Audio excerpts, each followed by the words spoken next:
Assalamualaikum warahmatullahi wabarakatuh. Sahabat Nina, bertemu lagi untuk program Islam Corner. Ada dua hal yang sering kali kita abai. Dua hal itu adalah kesehatan dan waktu luang. Karena itu semoga kita tidak abai ya terhadap dua hal. Paling tidak ketika ada waktu luang kita isi dengan hal yang bermanfaat, yang bernilai ibadah. Dan terhadap kesehatan pun juga begitu. Harus senantiasa kita jaga kesehatan kita. Nah, ngomong-ngomong soal sehat, hari ini kita bersama Rumah Sakit Islam Unisma dan di studio podcast studiumnya Madinah FM sudah hadir Dr. Sinta Kusumawati, spesialis saraf. Apa kabar dokter? Ya, alhamdulillah. Sehat ya dokter ya? Sehat, iya. alhamdulillah. Kalau dokternya nggak sehat nanti pasiennya gimana? Ketemu lagi dokter, lama soalnya kita nggak ketemu. Berapa tahun dok? Iya itu. Setahun dok, soalnya kan kemarin kan 2022. Ya benar. Sekarang kita sudah di 2023. Nah sahabat Marina, pendengar Madinah FM serta penikmat podcast YouTube-nya Masjid Agung Jaya Malang. Hari ini kita akan membahas tentang yang lagi rame kemarin ya dok ya, yang dialami oleh salah satu pesohor tanah air, yakni tentang syaraf yang terkait dengan perdarahan di otak. Nah hari ini kita akan mengenal nyeri kepala akut dan perdarahan di otak. Kalau ngomong soal ini agak nyeri ya dok ya, agak ngeri juga karena kan terkait dengan salah satu hal yang diberikan oleh Allah kepada kita, yakni otak dan syaraf kita gitu. Iya benar. Dok mungkin bisa dijelaskan dulu sebenarnya sakit kepala biasa, sakit kepala akut, dan kemudian sampai terkena syaraf itu seperti apa dok rangkaiannya atau prosesnya gitu dok? Gitu. Iya. Ya, terima kasih atas kesempatannya kali ini ya. Perkenalkan saya Dr. Sinta Kusumawati, spesialis neurologi yang berdinas di RSI Unisma Malang ya. Mungkin karena ini ya, karena lagi heboh nih ya. Kalau kita heboh baru kita ingin mengenal lebih dekat seperti itu ya, membahas lebih detail gitu. Iya benar ya. Karena ini ya yang dialami dengan ini ya salah satu ini ya pesohor kita ya, mungkin di tanah air ya, semoga kesembuhan kita doakan semua untuk beliau ya. Ya karena terkait dengan bidang saya di bidang neurologi ya, saya akan menjelaskan ya sedikit terkait apa sih ini judulnya ya, mengenal nyeri kepala akut dan perdarahan otak. Yeah. Apakah ada hubungannya atau bagaimana? Ya nyeri kepala akut ya, otomatis kita nyeri, semua pasti merasakan nyeri ya. Nah nyeri kepala berarti yang berkaitan dengan rasa nyeri di kepala ya. Rasa tidak nyaman, nyeri itu kan ada sesuatu yang rasa tidak nyaman yang kita alami. Apa akut itu? Ya akut berarti mendadak. Akut ya berarti dalam berapa detik, berapa menit yang dialami mendadak ya, sebelumnya tidak pernah dialami. Nah namanya akut. Nah karena nyeri kepala itu banyak macamnya ya, tidak semua nyeri kepala berarti perdarahan otak, tidak ya. Karena kalau biasanya yang nyeri kepala akut itulah salah satu tanda dari perdarahan otak. Dan perdarahan otak sendiri banyak juga macamnya ya. Jadi kalau perdarahan otak itu ya mungkin tidak selalu stroke ya. Jadi perdarahan otak itu ada yang primer, ada yang sekunder. Ada primer, ada sekunder. Gitu juga dengan nyeri primer kepala. Itu yang seperti apa? Sekunder seperti apa? Ya. Ya kalau primer itu namanya primer ya. Berarti ada murni berasal dari kelainan di otak. Misalnya ada kelainan pembuluh darah di otak ya, seperti ada kelainan struktur pembuluh darah seperti aneurisma atau AVM, itu murni perdarahan di otak. Kalau sekunder biasanya ada ini perdarahan yang dicetuskan misalnya karena infeksi, karena trauma, karena tumor yang menyebabkan perdarahan. Jadi tidak semua perdarahan berarti stroke, tidak. Jadi kita harus bisa memilih apakah ini primer murni dari perdarahan di otak atau sekunder karena ada tambahan. Iya tambahan dan gejalanya pun berbeda, walaupun sama-sama bisa akut, bisa mendadak ya. Nah salah satu perdarahan akut itu biasanya ini ya, dia tiba-tiba pingsan ya, seperti yang berita-berita ya yang kita ini ya biasanya dapatkan. gitu, sakit pusing terus tiba-tiba pingsan gitu ya. Nah tidak semua pingsan itu adalah perdarahan akut, tidak ya. Intinya ada menyebabkan penurunan kesadaran yang mendadak ya. Kemudian ada disertai apa? Selain kesadarannya mendadak, disertai adanya gejala muntah-muntah, disertai muntah sebelumnya. Jadi misalnya ya ditemukan pasien tidak sadar tapi di sekitarnya ada muntahan, atau disertai kejang. Yang sebelumnya tidak ada kejang, ada kejang. Dan biasanya sesaat sebelum dia tidak sadar ada keluhan nyeri kepala. Tiba-tiba dia sakit kepala hebat. Padahal tidak seperti itu. Iya, sebelumnya tidak pernah yang dialami. Nah, hati-hati kalau sudah seperti itu, hati-hati ada gejala perdarahan di otak ya.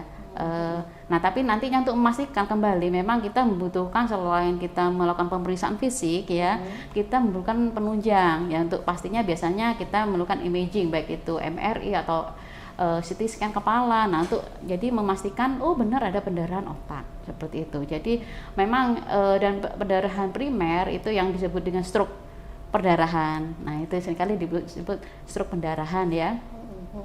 Itu biasanya ada faktor risiko. Faktor risiko kenapa seseorang itu mengalami stroke pendarahan. Biasanya faktor risikonya mereka yang memiliki sebelumnya hipertensi yang tidak terkontrol ya. Kemudian pada saat tekanannya ini ya mencapai titik, kemudian dia akhirnya pecah ya. Nah, pembuluh darah, saat pembuluh darah pecah itulah timbullah gejala penurunan kesadaran mendadak, sakit kepala hebat, muntah-muntah, kejang, atau pingsan atau lemah separuh badan yang mendadak gitu. Jadi sebenarnya Dok, kalau kita misalnya sebagai masyarakat awam gitu, apa yang harus diwaspadai ketika sakit kepala? Artinya setiap orang kan bisa saja terkena sakit kepala gitu ya. Saya kadang kalau belum makan juga sakit kepala. Sama. Artinya sakit kepala yang seperti apa yang harus kita waspadai? Apa semua sakit kepala atau kita punya riwayat sebelumnya, misalnya ada hipertensi atau ada apa gitu? Gimana Dok? Ya, jadi nyeri kepala juga tadi itu kan ada yang primer, sekunder ya. Saya belum jelaskan ya untuk yang nyeri kepala primer. Nah, kalau nyeri kepala primer itu lebih ringan. Jadi tidak ada kelainan di otak yang menyebabkan. Biasanya nyeri kepala primer itu misalnya kayak seperti kita tension headache. Otot-otot tension itu biasanya sering dialami sih, terutama bagi remaja atau ibu-ibu yang tanggal tua. Berarti saya pernah ngalamin itu Dok. Nah itu ya, karena stresor ya, stresor. Itu bisa juga sakit kepala Dok. Iya, nyeri kepala menyeluruh biasanya ya, menyeluruh. Terus ada juga yang seperti migrain. Nah, itu masuk yang primer. Atau misalnya flu itu biasanya kadang ada pusingnya ya, gitu. ada sakit kepala ya. Itu jadi tidak ada kelainan neurologis, kelainan saraf yang menyertai, hanya beberapa lokasi otot-otot yang menegang itu ya. Kemudian yang sekunder, nah ini yang sekunder ini, yang nyeri kepala sekunder ini disebabkan oleh kelainan organ lain. Bisa karena infeksi, bisa karena kelainan pembuluh darah, salah satunya yang stroke itu ya. Itu kan juga menyebabkan nyeri kepala ya. Atau karena tumor. Nah itu sekunder, ada penyebab lain yang menyebabkan gejala nyeri kepala. Jadi kalau misalnya ada sakit kepala yang terus menerus, nyeri terus menerus, ini harus kita waspadai. Nah, kita waspadai. Sifatnya itu terus menerus itu hilang timbul atau makin lama makin progresif dia. Makin memberat. Nah, hati-hati kalau makin lama makin memberat. Nah, hati-hati ada sesuatu di dalam otak ya yang menyebabkan timbulnya nyeri kepala. Kalau makin lama makin memberat, apalagi disertai kejang-kejang atau pandangan kabur. Nah, jadi harus langsung ke tenaga medis ya. Iya, sedini mungkin kita periksakan, maka kerusakan, kalau memang ada kerusakan di otak, maka sedini mungkin dihambat kerusakan otak yang dapat menyertai gitu. Seperti kasus yang dialami oleh pesohor Indra Bekti itu langsung mendapatkan pertolongan sehingga langsung bisa ditangani. Itu durasinya berapa Dok waktunya, misalnya kalau misalnya ada orang yang tidak tertolong sampai ini kemudian ada hal-hal yang insiden seperti itu, harusnya ada jarak berapa untuk segera bisa dapat? Kalau kita tuh kan untuk neurologi emergency ya adalah time is brain ya. Nah, kita kejar time is brain ya.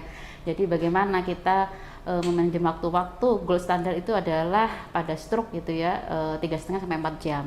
3,5 sampai 4 jam. Itu terutama misalnya pada stroke yang penyumbatan. Kalau yang seperti yang pesohor kita itu mungkin saya kurang baca ininya ya, detailnya bagaimana ini ya, sejak awal dia ditemukan tidak sadar kemudian ditangani berapa jam gitu, saya belum tahu infonya ya. Jadi kalau pendarahan itu, jadi sebaiknya segera mungkin semua stroke, semua kelainan di otak itu segera mungkin ditangani ya. Batasnya yaitu gold standarnya untuk pada stroke 3,5 sampai 4 jam terus sudah segera ditangani mendapat pengobatan cepat supaya tidak terjadi kerusakan organ di otak lebih lanjut gitu. Dok, kalau hanya sakit kepala atau nyeri kepala biasa itu bisa tidak hilangnya hanya dengan obat-obatan begitu sebelum kita yang tadi misalnya yang primer gitu ya. Kalau yang sekunder apakah harus memang misalnya harus dibedah atau bagaimana itu? Tidak semua nyeri kepala sekunder itu tidak semua ataupun perdarahan otak tidak semua dioperasi.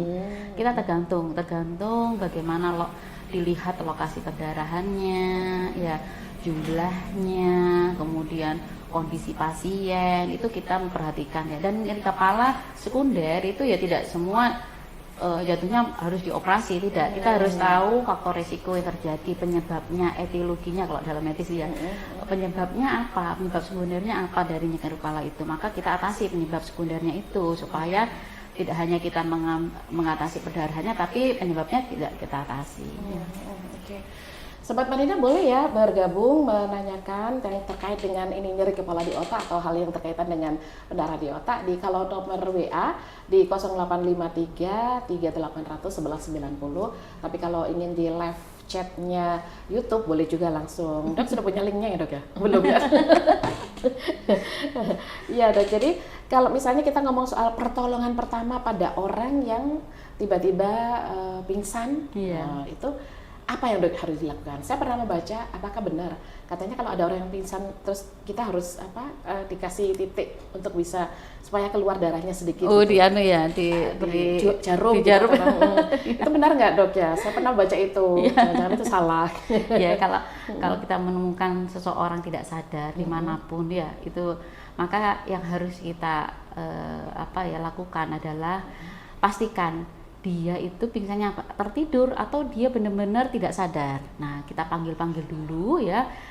Siapa? Dia dengan dipanggil tetap tidak memberikan respon, maka kita lanjut dengan memberikan rasa nyeri. Rasa nyeri tidak harus dengan jarum. Iya, kan kasihan ininya. Ya rasa nyeri bisa awalnya kita misalnya dengan menekan beberapa bagian dari tubuh yang bisa menimbulkan nyeri seperti nail bed ini ya, di kuku dipencet. Kukunya dipencet gitu. Ditekan, dipencet. Ya. Di sininya, dipencet gitu. Kuku yang jari tengah atau terserah ya? Ya terserah, pokoknya ini ya nail bednya kukunya dipencet, yang tekan sampai lama. Dia pasti akan timbul ini rasa nyeri, merasa nyeri di otak atau kemudian bagian sini ada area supraorbital nih ya di atas. Nah ini tulang-tulang ini di alis ini kita tekan. Di galbelanya itu kita tekan. Itu juga bisa menimbulkan nyeri ya. Jadi ada beberapa ini, jadi tidak harus kita tusuk jarum, kasihan nanti ya. Nanti malah menimbulkan luka baru ya. Kemudian setelah itu kita pastikan ini benar-benar tidak sadar ya. Kemudian kita lihat pernafasannya bagaimana, ini denyut nadinya bagaimana. Nah kalau bila kita kesulitan ya, bagi orang awam kita kesulitan menilai, maka segeralah telepon ke petugas kesehatan terdekat atau 118 ambulan ya. Supaya segera diberi pertolongan ya. Tapi kalau misalnya pingsan biasa, misalnya karena telat makan gitu juga pingsan kan, banyak pada pelajar itu pingsan ya karena berdiri upacara gitu kan baru sarapan itu.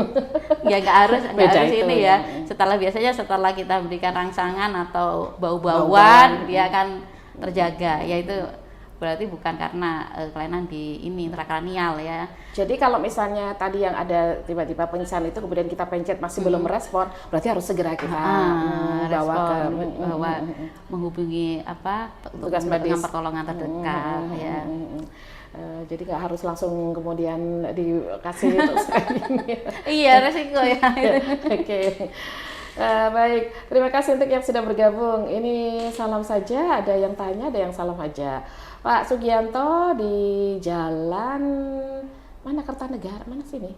Di buku percetakan di rumah. Pokoknya mendengarkan terus siarannya bersama dokter supaya dapat ilmu gitu ya, alhamdulillah. Kerto Pamuji, Ketawang Gede. Nggih matur nuwun Pak Sugianto, tidak tanya ya. Pokoknya mendengarkan Madinah FM, oke. 0856768 sekian. Assalamualaikum warahmatullahi wabarakatuh. Saya hamba Allah. Dok, setiap pagi pas bangun pagi itu di belakang kepala saya kok geliyengan gitu ya dok ya. Kenapa? Dan itu terjadi setiap pagi. Gimana dok? Usia berapa ini ya? Oh ini, ayo usia berapa? Ayo ditambahi. Nah itu ya, kita tuh kalau masalah 47 tahun, Insya Allah ya. Nah rasa geliyeng, persepsi rasa tidak nyaman di kepala itu orang-orang awam itu banyak sekali ininya, deskripsinya. Ada geliyeng, ada mumet, ada pusing, ada cunut-cunut ya, macam-macam ya. Jadi geliyeng ya, tadi ya geliyeng di. Dan itu setiap pagi. Setiap gitu. pagi ya, usia 47 tahun wanita. Nggak tahu ini hamba Allah. Tidak ada gambarnya ini, fotonya nggak ada.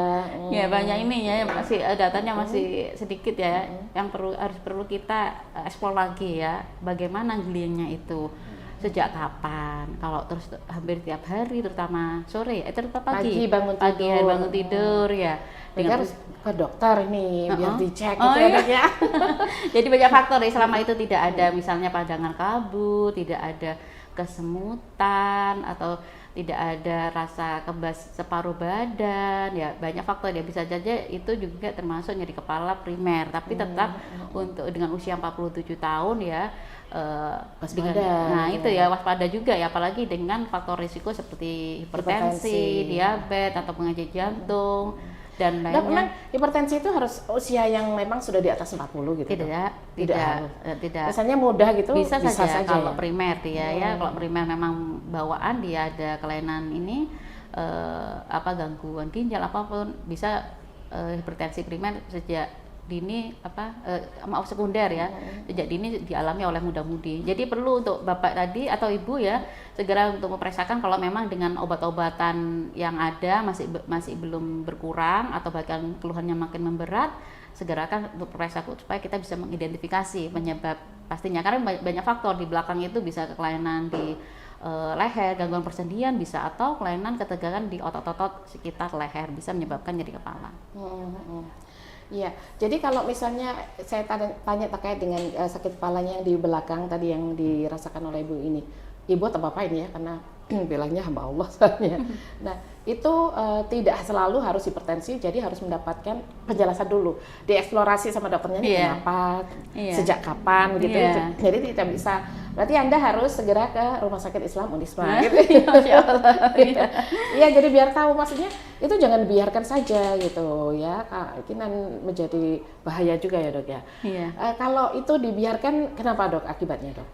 Nah, kalau ada beberapa ini ya pasien juga ya, dia mengalami sudah nyeri kepala bertahun-tahun ya, dikiranya bertahun-tahun dok? Iya, atau bahkan ada yang berbulan-bulan tapi dibiarkan saja karena dia bisa beraktivitas. Kalau nyeri kepala dia tidur, tapi kok makin lama karena akhirnya dia periksa karena misalnya kok akhirnya pandangan matanya kabur. Nah, akhirnya dia baru periksakan diri, ternyata didapatkan adanya kelainan di otak, adanya tumor, adanya apa.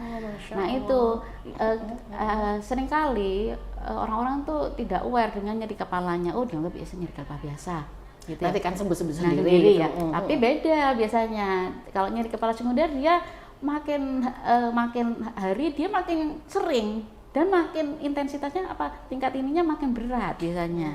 Nah hati-hati kalau apalagi disertai kita nyeri kepala disertai muntah, tiba-tiba muntah. Nah itu segera memeriksakan diri sebelum ada kerusakan lebih besar di otak ya.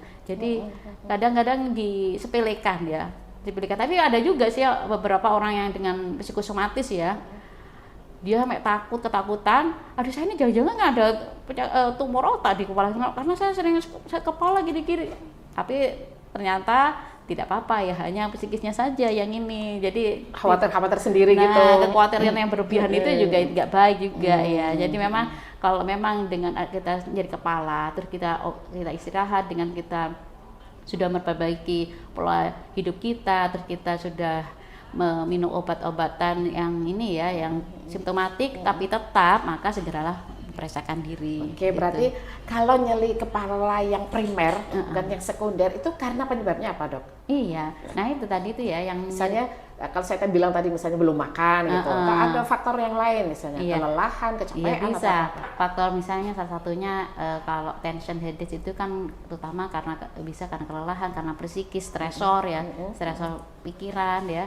kecemasan itu dia menyebabkan ketegangan otot. Kalau yang migrain biasanya faktor risikonya macam-macam, bisa karena alergi, bisa karena kelelahan. Faktor makanan berarti Iya, ada bisa, ya? bisa menyebabkan kalau pada migrain itu bisa menimbulkan nyeri kepala gitu. Jadi Ya itu berarti bisa dihilangkan dengan kita minum obat. selain minum obat itu kan simptomatik ya, kita menurunkan nyeri kepalanya. Dengan Maka istirahat. kita atasi juga faktor resikonya.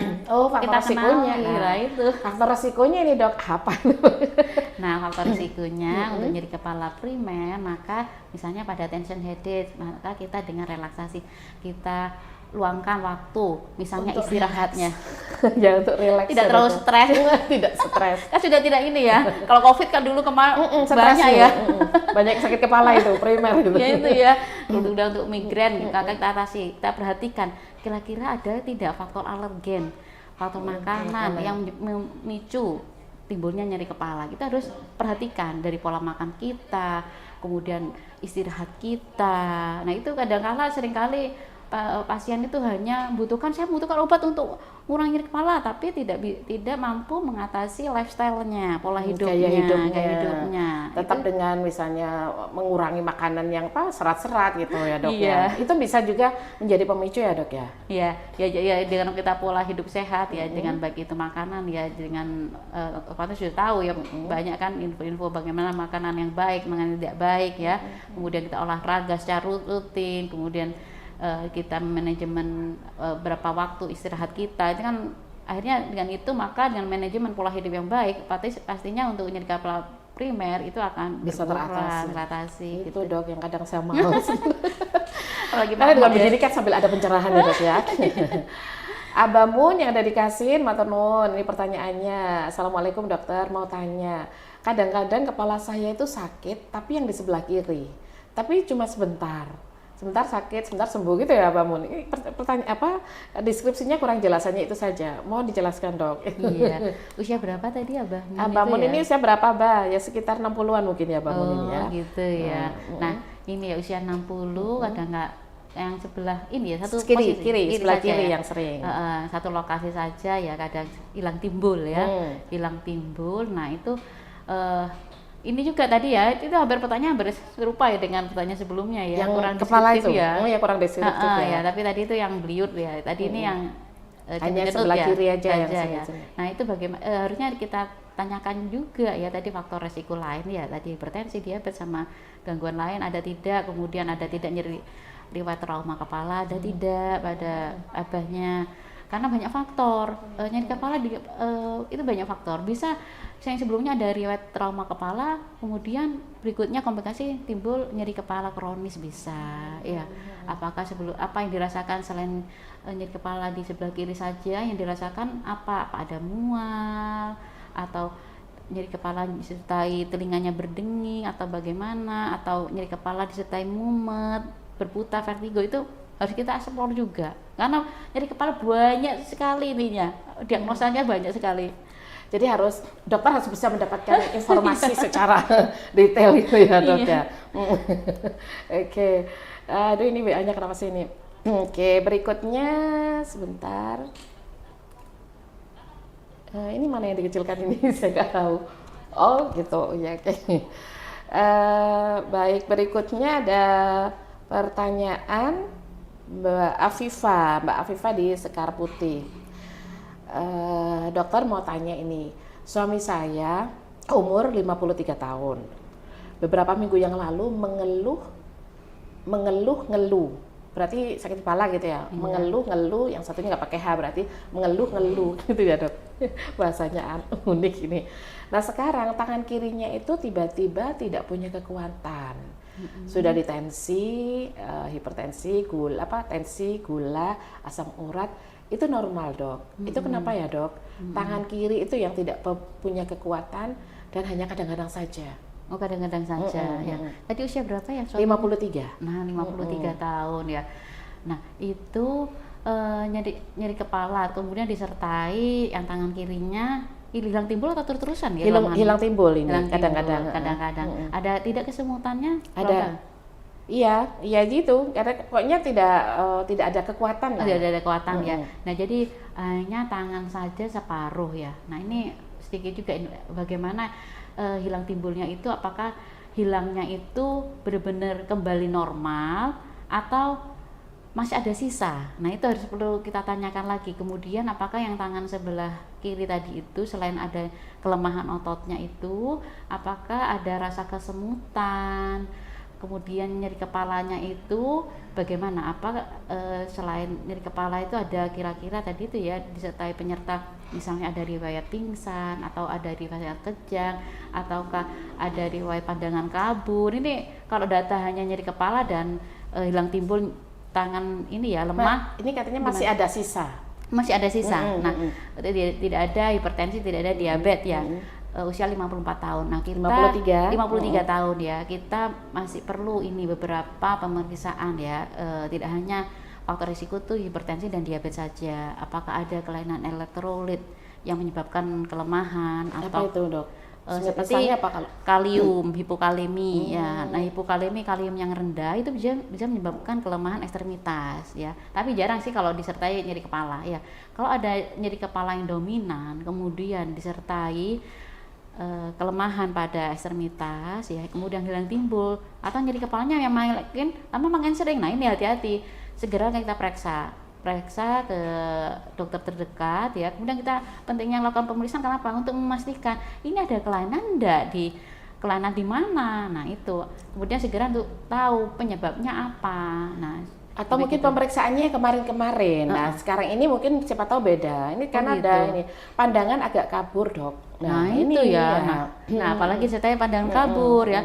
Itu menurut saya segera periksa boleh ke dokter saraf terdekat ya, supaya tahu, karena itu berkorelasi kalau memang itu ada kelainan di otak ya, adanya kelemahan pandangan kabur, sakit kepala. Nah, itu perlu kita identifikasi penyebabnya, etiologinya apa, supaya kenapa dengan sedini mungkin kita mengetahui kerusakan otak, kerusakan organ-organ lain, maka sedini mungkin dapat dicegah seperti itu.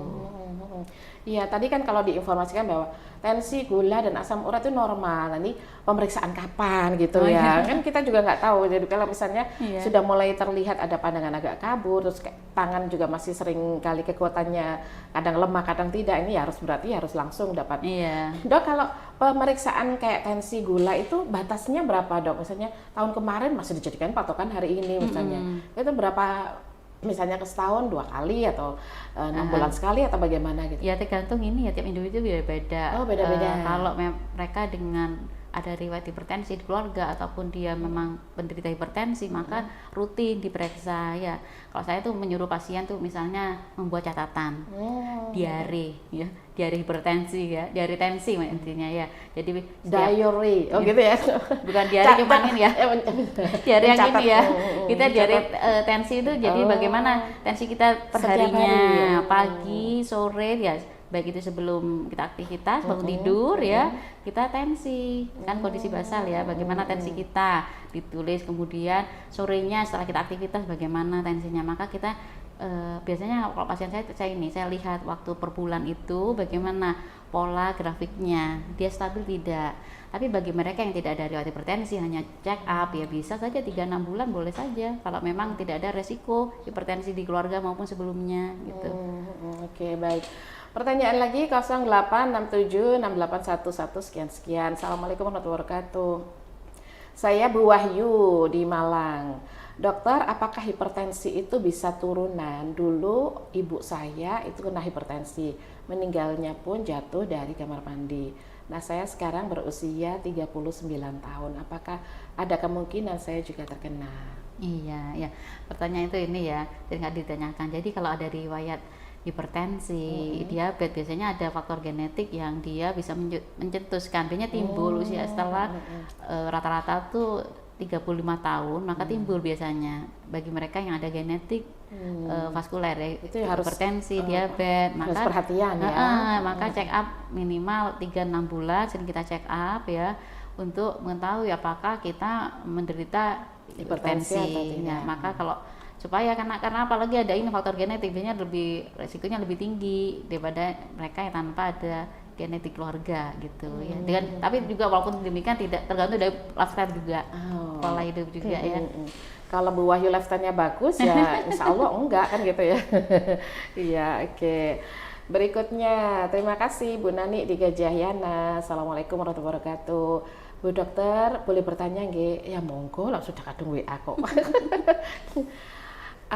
Apakah motorik itu berkaitan dengan tumbuh kembang otak? Kalau motorik kurang, apa akibatnya? Dan bagaimana meningkatkan motorik itu sendiri, Dok? Lewat makanan atau apa yang lainnya? Mohon saran Bu Dokter. Oh iya. Sebelumnya masih terus ini Dok. Mohon disampaikan salam buat anak-anak yang lagi ini semangat. Oh ini yang PKL ya yang di rumahnya Mbak Nani ya, Masya Allah. Jadi sambil mendengarkan ilmu kedokteran itu, ilmu kesehatan harus didengarkan gitu ya. Juga untuk semua pendengar Madinah FM, salam juga buat dokternya. Ya, terima kasih. Ya. Gambar-gambarnya juga banyak. Masya Allah ya. Jadi gini, jadi motorik itu ya dia direspon oleh beberapa, tidak hanya di otak ya, di saraf perifer juga dia mempersarafi motorik. Bagaimana kita bergerak, bagaimana kita bisa melakukan aktivitas, tidak hanya di otak tapi juga di saraf-saraf tepi. Saraf tepi itu mana Dok? Ya dari ini ya, dari belakang ini ya, motor neuron sampai ke otot ya. Ini kan juga saraf tidak hanya di otak saja, di sini juga ada sarafnya ya. Kalau ada gangguan di otak bisa menyebabkan motorik, gangguan motorik. Di saraf tepi juga bisa menyebabkan gangguan motorik. Jadi dia bekerja sama antara pusat dan perifer. Pusat itu yang di otaknya, perifer yang di pinggir-pinggir ini, Dokter. Jadi tidak harus kelainan motorik adalah pasti di kelainan di otak, tidak. Jadi tapi berkaitan dengan juga bisa kelainan neuronnya, sarafnya bisa tanpa ini bukan sarafnya, misalnya tadi itu gangguan elektrolit ya bisa menyebabkan motoriknya lemah juga ya. Jadi kalau motorik yang berkaitan dengan otak, pastinya kita harus tahu etiologinya, penyebabnya apa. Apakah memang sejak kecil ada gangguan tumbuh kembang atau kelainan kongenital, kelainan kongenital di otak ya, misalnya otaknya ada bagian otak yang tidak tumbuh sempurna, bisa menyebabkan dia pertumbuhan tumbuh kembang motoriknya bisa terganggu. Ya seperti pada CP itu ya. Apa itu, Dok? Cerebral palsy itu. Itu juga kan memang yang hidrosefalus itu, Dok? Bukan. Bukan. Kalau hidrosefalus kan ini ya ada pembukaan cairan dia di otak. Jadi kelainan bawaan yang dia dibawa sejak lahir itu bisa menyebabkan kelainan di motoriknya, kekuatan ototnya ya. Itu karena apa? Tadi kan pertanyaannya adalah karena makanan atau apa, Dok? Oh ya, itu tadi banyak faktor kelainan di motorik, di otot ya, otot yang lemah ya. Otot lemah tidak selalu kelainannya di otak. Bisa di otak, bisa di perifer, di tepi. Nah, misalnya misalnya ya ada yang menderita hipokalemi paralisis ya. Itu apa, Dok? Ya itu yang kaliumnya rendah itu. Oh, yang kaliumnya rendah. Jadi yang hilang timbul tuh biasanya. Itu dari mana, Dok, bisa dapatkan kalium itu, Dok? Kalium tuh ya tinggi kalium kan banyak dari pisang, kemudian dari kelapa, air kelapa itu kan tinggi kalium ya. Nah, bagi mereka yang ada genetik dia familial hipokalemi ya biasanya sering ini, kalau dia sudah kaliumnya rendah maka dia lemah tangannya. Nah, kemudian biasanya ada pemicunya karena kelelahan yang berlebihan ya, karena banyak makan karbohidrat, kondisi capek, karbohidratnya sangat tinggi melebihi kebutuhan. Itu menyebabkan kaliumnya turun sekali bagi mereka yang ada genetik hipokalemi. Jadi tidak semua motor itu karena makanannya, bukan tidak semua itu ya. Jadi harus ada pemeriksaan secara detail. Iya, kalau memang itu sering dikeluhkan maka kita harus mengidentifikasi penyebabnya. Kalau untuk meningkatkan tadi, pertanyaannya meningkatkan itu dengan cara seperti apa, pelatihannya gitu. atau apa? Ya, kalau beberapa gangguan, misalnya kalau pada pasien saya kan banyak kan stroke ya, dia dengan ada kelumpuhan di ototnya, separuh otot, ya ada sulit berjalan, gini-gini. Maka selain kita mengobati ya dengan farmakologi, maka ada non farmakologi yang kita berikan, misalnya dengan rehabilitasi yaitu dengan bagaimana kita latih ya. Kalau sekarang kan sudah ada ya dokter-dokter rehabilitasi medik ya di rumah sakit, itu sudah banyak ya, di RSI juga ada. Oh ada tuh kan, kalau misalnya ada yang pasien langsung ke RSI. Jadi treatmentnya, rehabilitasi itu treatmentnya terus menerus ditinggal di tempat atau ada jadwalnya rutin Ada gitu? ya kalau di ini kan ada Senin sampai ini enggak, Sabtu sampai Sabtu ya. Jadi selain di fisioterapi itu ini ya multifaktor ya, kita bekerja sama antara dokter fisioterapisnya, dokter mediknya, kemudian dokter penanggung jawab ini pasien ya. Maka bagaimana kita meningkatkan kemampuan pasien untuk bisa melakukan aktivitas mandiri ya. Jadi tahap-tahapannya berbeda dan jenisnya ditentukan pada kemampuan dari pasien sendiri. Apakah ini saat ini dibutuhkan penguatan otot atau dibutuhkan peregangan otot, itu kita masing-masing pasien itu berbeda-beda. Tidak sama. Oh ya, jadi tergantung pada pasiennya masing-masing kekuatannya di mana gitu. Terus jadi kelemahannya di mana. Jadi dokter juga treatmentnya beda-beda satu pasien dengan yang lain. Oke. Itu ya Bu Nani di Gajayana tidak harus faktor makanan, tapi juga ini harus detail ini. Soalnya pertanyaannya umum ya tadi ya. Oke. Berikutnya Mbak Ilma di Sukun. Assalamualaikum warahmatullahi wabarakatuh. Waalaikumsalam. Dokter mau tanya, kepala saya itu sering terjadi bila saya berbaring dengan bantalnya itu agak atos. Aduh kok gak pakai empu. Itu sering geringgingan atau kehilangan rasa, atau bisa juga kram. Itu kenapa ya dok? Apakah bahaya yang seperti itu? Tekanan darah saya itu cenderung rendah. Usia 51 dok. Oh iya, Bu Ilma di Sukun. Iya, ya usia 51 tahun, ada nyeri kepala, kadang di keringgingan di kedua tangan atau mana ya? Kepalanya Di ini kepala, berarti ya. mengalami keringgingan, kehilangan rasa dan kram. Kram ya. Itu di kepala atau apa nih? Mungkin yang tadi yang pertanyaan sama dengan yang pertama tadi, belakang kepala itu ya. Ya, usia 50 tahun sudah mulai ini ya, masa-masa menopause ya. Yang perempuan tadi ya, masa menopause biasanya sudah mulai terjadi proses degeneratif ya. Tidak hanya usia saja atau kulit aja mengalami penuaan ya, tapi saraf juga, sendi-sendi kita juga itu mengalami degeneratif, penuaan. Penuaan degeneratif, penurunan ya. Ya, jadi biasanya pada usia-usia seperti itu seringkali pada ibu-ibu itu adanya kalau nyeri kepala cervicogenic headache ya. Jadi nyeri kepala yang disebabkan oleh kelainan di daerah servikal, daerah leher. Ya, biasanya kalau kita ronsen itu ada spur ya, tulang-tulang baru yang dia dimana antara permukaan tulang itu dia tidak rata karena tidak ratanya karena timbulnya tulang baru namanya spur ya. Itulah yang menyebabkan akhirnya antara tulang satu dengan tulang lain kan kalau waktu muda itu kan masih halus. Nah, kalau pada usia-usia lansia itu sudah mulai ada spur-spur, akhirnya timbul gesekan antara tulang. Dan antara diskusnya juga menyempit. Nah, akhirnya seringkali timbul selain ketegangan di otot di sekitar leher atau otot leher, kemudian nyeri kepala. Jadi untuk memastikan memang juga ada penunjangnya ya yang akan kita membantu kita, oh benar ini daerah nyeri kepala karena kelainan di area servikal. Ya itu bisa dilakukan misalnya dengan cara misalnya minum obat atau apa dok yang harus atau gaya hidup seperti apa yang harus diubah dok? Iya, ya bisa dengan stretching otot-otot, kemudian pola, misalnya ini yang seringkali pokoknya biasanya pola ini sikap kita, ergonomi adalah posisi kita saat bekerja ya, yang salah. Misalnya kadang-kadang kita HP-an terus ya, membungkuk terus ya. Tiba-tiba langsung begini gitu deh kayak. Atau terlalu ekstensi, terlalu mendangak gini ya. Mendangak terus. Nah, itu menimbulkan biasanya. Itu suka melihat ke atas soalnya.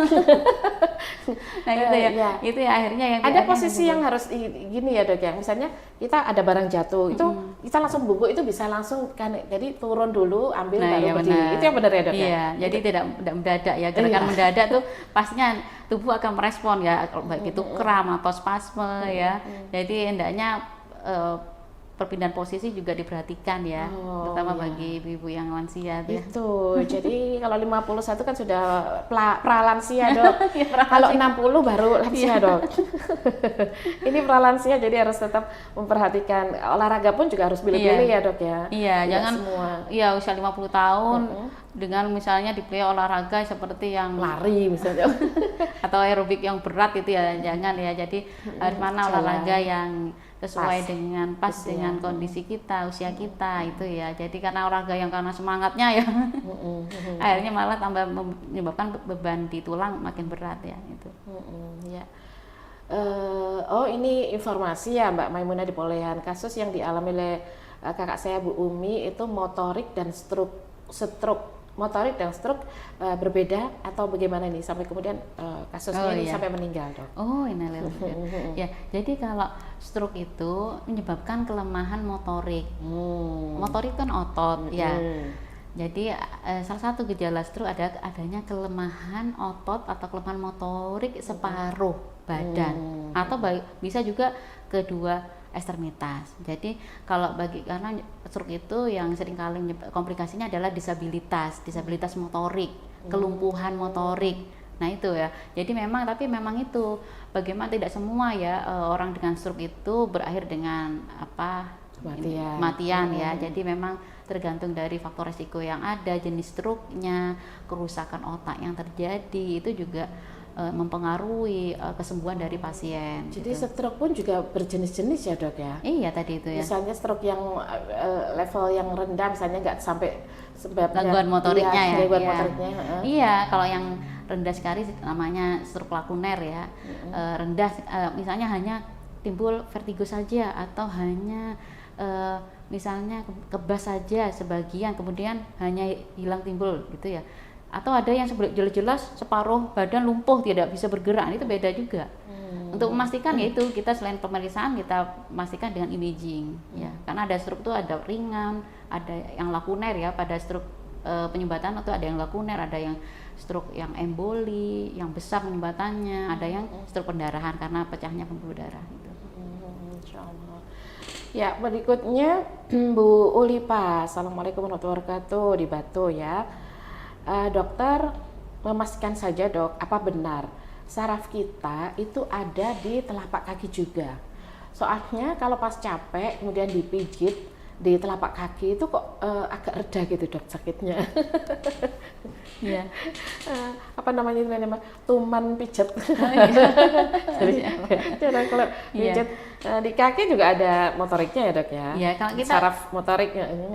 Kalau ini ya saraf-saraf kita kan tersebar di seluruh badan kita, tubuh kita. Iya, tersebar semua saraf ya dari otak yang dia mengkoordinasi bagaimana bekerja semua saraf-saraf perifer ya. Bahkan di otak. Ya. Kemudian jadi kalau di telapak kaki ya ada sarafnya juga ya. Jadi mengapa kemudian kita dengan relaksasi dengan dipijat timbul rasa enak karena sampai rangsangan tersebut ya diterima di permukaan kulit yang mengandung nociceptor itu ya, kemudian dihantarkan ke otak, kemudian timbul persepsi kenyamanan di daerah otak. Aduh ini di tengah-tengah jadi enak, akhirnya rasa nyeri kita menghilang sesaat. Sesaat. Tapi tetap kalau ada kelainan yang ini maka tidak hanya cuma dipijat, kita harus tahu etiologinya apa. Kenapa ini kok menetap ya? Kok nyerinya kok sering ini ya, jadi harus diwaspadai. Jadi yang pijatannya itu enaknya sesaat karena ada persepsi karena semua terpusatnya di otak. Ya. Oke.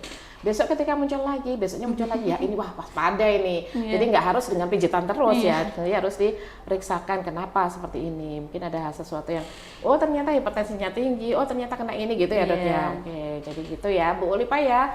Jangan sering-sering gitu. Jadi langsung kalau misalnya sekali-kali nggak apa-apa, tapi sering-kali ini harus diwaspadai. Di Sigura-gura ada Mbak Laila. Assalamualaikum dokter. Dok, kalau stroke itu ketergantungan sama obat apa bisa mengurangi pendengaran dok? Ada pertanyaan, mungkin ada ini peristiwa ini barangkali. Ini ada apa benar kalau stroke itu ketergantungan sama obat ternyata bisa mengurangi pendengaran? Oh gitu ya. Tidak ya. Jadi akhirnya banyak tergantung dari beberapa faktor ini ya. Stroke-nya itu apakah stroke-nya itu dengan waktu stroke itu menyebabkan gangguan saraf di pendengaran ya, karena banyak faktor.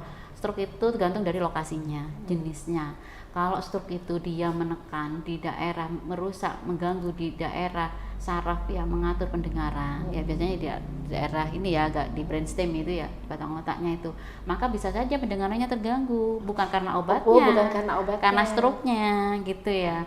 Memang pengobatan stroke itu jangka panjang ya, karena kenapa ya, dengan pengobatan misalnya untuk stroke yang jangka panjang biasanya pada yang iskemik, pada yang penyumbatan ya, dengan pemberian antiplatelet, pengencer darah itu ya, untuk mengatasi supaya menurunkan untuk resiko stroke berulang ya. Jadi penggunaannya memang jangka panjang. Apakah dengan itu nanti pendengarnya menurun? Tidak ya, karena tidak semua obat itu menimbulkan efek samping pada pendengaran ya. Tapi memang ada beberapa kasus yang dia ini ya, tapi memang ada faktor resiko, jadi perlu kita ini periksa apakah gangguan pendengaran itu murni karena obat atau karena usia atau karena penyebab lain, kelainan di telinga. Nah itu harus jangan mudah menjustify memutuskan ini karena obat itu ya, tidak ya, perlu kita evaluasi kembali gitu ya. Ya jangan-jangan karena usia jadi degeneratif. Tadi dokter bilang gitu kan ya. Jadi bisa saja ada berbagai macam sebab ya. Kalau yang saya tahu malah kalau kita sering minum obat mengganggu ginjal kita ya dok. Nah ya? Itu ya seringkali itu ya asumsi masyarakat ya. Asumsi masyarakat, saya takut ininya sering minum obat nanti ginjalnya. Ya. Itu benar nggak dok? Kan ginjal itu untuk filtrasi ini ya tubuh kita ya. Jadi karena ketakutan itulah yang tidak tanpa ada dasar, seringkali menyebabkan malah komplikasi yang lebih berat. Misalnya pada mereka ya yang dengan diabetes harus jangka panjang. Aduh saya ini takut nanti jangan-jangan nanti tambah ginjalnya, akhirnya dia hentikan. Iya, komplikasi yang lain terjadi karena diabetesnya itu malah banyak kelainan di ginjal, kelainan di otak, kelainan di jantung, malah lebih tinggi. Jadi jangan sampai orang-orang tuh takut dengan pengobatan obat-obat kronis, takut gangguan ginjal. Kalau dia memang butuh pengobatan jangka panjang, pastinya seorang klinisi, seorang dokter akan mempertimbangkan kapan dosis saya yang akan ini baik pada pasien ini, atau misalnya pasien dengan riwayat memang ada gangguan ginjal, maka ada tethering dosisnya. Dosisnya berbeda dengan mereka yang tanpa ada gangguan ginjal, seperti itu. Iya. Jadi karena gitu ketakutan yang mendasar. Kebiau ya dok namanya. Itu sini sama dokter Siska ini berarti tidak semua obat itu akan rusak ginjal kita. Kan kita meminta obat pasti ada saran dokter ya. Dok saya kena ya berarti dosis ini yang pas dengan ini. Oh gitu ya, Masya Allah. Iya, saudari pertanyaan siapa tadi? Oh, Mbak Laila ya. Jadi tidak semua pertanyaan tadi pendengaran itu berkurang karena ketergantungan obat karena stroke. Jadi bisa kan ada riwayat datang ke dokter lagi. Kenapa kalau ini bisa diperiksa lagi ya? Gitu. Ya, Mbak Laila. Berikutnya Pak Yazid ya. Pak Yazid di Ciptomulyo, Mas Yazid di Ciptomulyo. Assalamualaikum. Bu dokter, saya mau tanya nih, saudara saya itu sejak menderita asam lambung ya dok ya, kurang lebih 3 tahun, itu sering terkena sakit kepala, kemudian leher belakang kayak kaku gitu dok, terus sering beliut-beliut gitu kepalanya, bahasanya beliut gitu dok. Itu apakah efek dari asam lambungnya atau ada efek dari penyakit yang lain? Tidak dijelaskan umurnya berapa. Tidak dijelaskan ya. Jadi asam lambung ya, gangguan awalnya asam lambung, kemudian timbul sakit kepala ya. Lehernya berat ya. Terus kaku, sering beliut gitu. Ya. Jadi banyak faktor ya, kita tadi ini datanya juga minimal ya, usianya berapa juga ya. Karena kalau pada ini ya gangguan lambung itu akhirnya bisa sistemik ininya peningkatan asam lambung ya, bisa akhirnya simpatis yang lainnya meningkat ya, dada debar-debar, kemudian sakit kepala karena dia merangsang saraf simpatis yang bekerja di beberapa organ tubuh kita. Penyakit itu juga ada simpatinya dok ya? Iya memang. Simpatis kan otonom ya. Dia pastinya kita tuh debar-debar, berkeringat itu kan simpatis juga ya yang bekerja ya. Jadi dia tuh saraf macam-macam. Masya Allah. Allah memberikan tidak hanya memberikan satu macam saraf, tapi banyak macam saraf dan fungsinya macam-macam. Masya Allah. Itu ya. Jadi seperti itu ya. Jadi bagaimana kalau gangguan lambung itu? Umurnya 35 dok. 35 tahun ya, 35 tahun. Awalnya gangguan lambung, kemudian dia sering nyeri kepala. Nah kita pastikan nyeri kepalanya ini primer atau sekunder ya.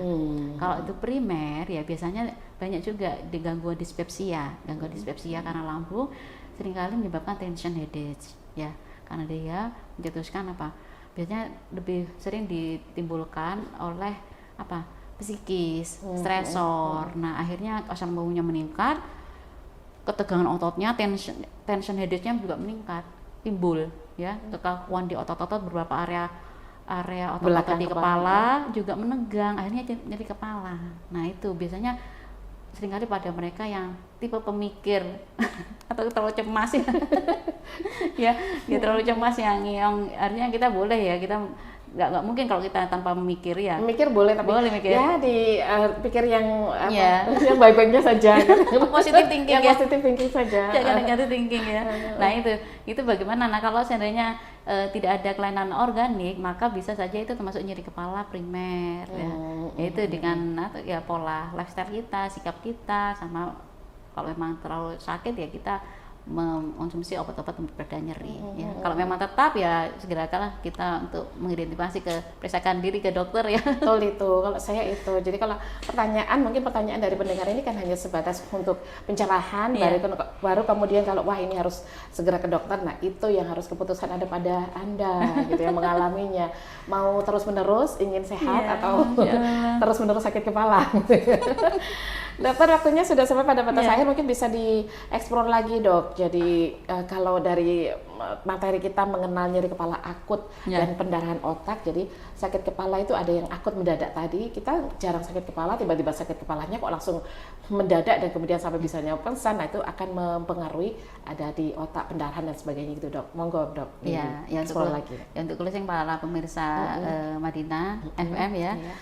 Kita bagaimana kita tadi ya sudah kita mendengar bagaimana kita mengenal nyeri kepala akut ya, nyeri kepala yang mendadak. Maka adanya bila kita merasa atau kita mengalami atau kita melihat seorang yang mengalami nyeri kepala yang mendadak yang tidak pernah dirasakan sebelumnya ya, maka segeralah kita periksakan ya. Apalagi ada faktor risiko sebelumnya ya, sebelum timbul terjadi kerusakan otak yang lebih lanjut ya, karena nyeri kepala akut, nyeri kepala yang mendadak adalah salah satu dari gejala perdarahan otak ya.